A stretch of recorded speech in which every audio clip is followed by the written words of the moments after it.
Eu estou grávida de um padre.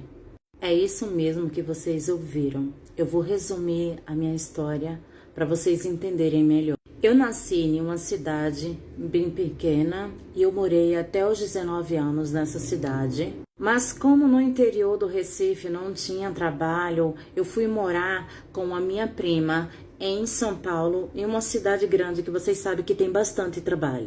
Assim que eu cheguei na cidade de São Paulo, eu já consegui trabalho, porque eu tinha terminado os meus estudos. Em mais ou menos 2 anos trabalhando, eu consegui alugar um kitnet e eu fui morar sozinha. Mais ou menos 1 ano que eu já estava trabalhando e eu já estava morando em um kitnet, eu conheci uma pessoa, né, de 35 anos, e daí ele pediu para que eu entregasse o kitnet e fosse morar na casa dele. Eu falei que iria pensar. Eu fiquei 7 anos com esse rapaz, mas por muitas coisas que aconteceram entre nós, na nossa vida, descobri algumas coisas dele também, então separamos, não deu mais certo. Ele seguiu a vida dele e eu segui a minha vida. A maior birra que ele tinha comigo era que ele queria que eu engravidasse, e eu falei pra ele que eu ainda não estava preparada, eu estava correndo atrás do meu futuro para poder pensar em ter um filho. Como eu já estava morando com ele, alguns meses depois que eu me separei, eu fui mandada embora do trabalho,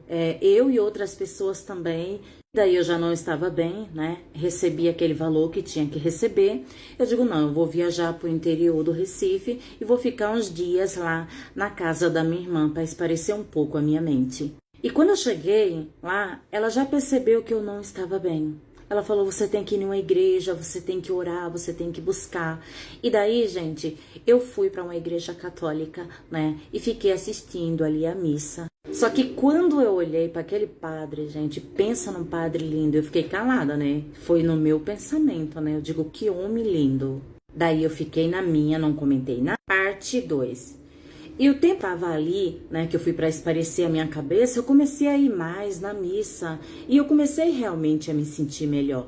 Amizade com uma moça que ela morava do lado da igreja católica, né? Porque a gente vai para a igreja, a gente termina fazendo amizade com as pessoas. Só que daí, quando eu cheguei na casa dela, que eu ia perguntar para ela se ela sabia de alguém que estava precisando de alguém para trabalhar na cidade, porque lá era interior, né? Tinha mais uma dificuldade, eu queria ocupar a mente com alguma coisa, e daí ela não estava em casa.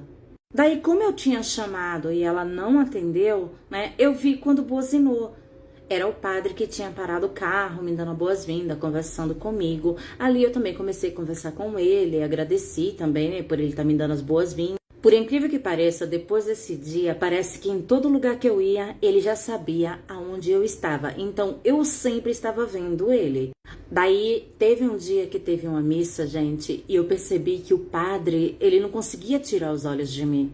E eu também não conseguia tirar os olhos dele, porque quando eu fui pela primeira vez, eu não parava de olhar para ele e na minha mente, pensando comigo, nossa, que homem lindo. Se ele não fosse padre, talvez eu tivesse uma oportunidade. Até que chegou o dia, depois dessa missa, ele chegou para mim e falou assim, eu posso falar com você em particular? Eu falei, pode.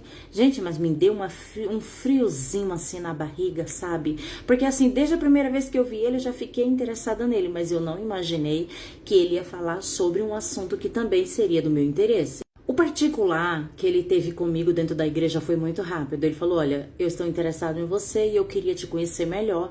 E daí eu falei pra ele, mas não podemos fazer isso, você é padre. Ele falou, vamos fazer o seguinte, eu vou te dar o endereço aqui e você vai.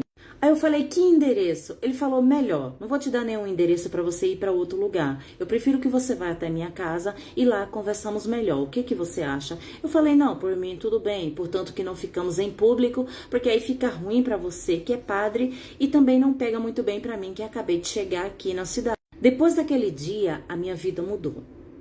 Porque eu fui para casa dele e realmente aconteceu, né? Ficamos, e não foi só uma vez, né? Várias vezes nós saímos também, e daí as coisas começaram a acontecer. Eu sentia um arrependimento por ele ser um padre, mas por outro lado eu estava feliz porque ele, ao meu ponto de vista, era tudo que eu queria para minha vida. Daí foi descoberto que ele estava com uma pessoa e padre não pode namorar ou casar com uma mulher. E daí eu já estava grávida e ele foi afastado. Nesse processo que ele foi afastado e tudo, ele falou a verdade. Ele chegou lá na igreja, procurou aquelas pessoas responsáveis e falou: olha, realmente ela está grávida e o filho é meu e vocês podem me afastar. E isso aconteceu. Ele foi verdadeiro.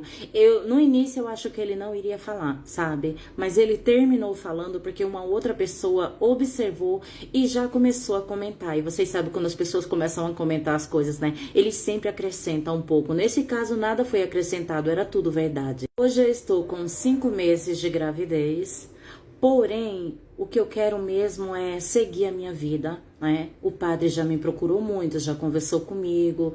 Ele falou: olha, eu gosto de você, você quer casar comigo? Só que assim, gente, eu acho que não.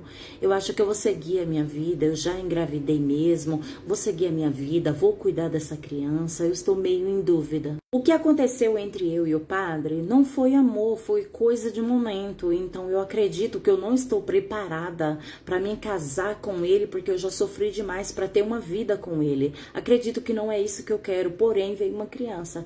E essa criança eu vou criar e ele vai registrar quando ela nascer. No momento estamos só conversando, né? Porém eu vou ter uma criança que é filho ou filha dele, que eu ainda não sei se é menina ou menino, né? Nós vamos conversar, qualquer coisa, fica uma amizade, mas que eu já sofri demais e quem já sofreu tem medo de ingressar em um relacionamento, ou seja, em um casamento de novo.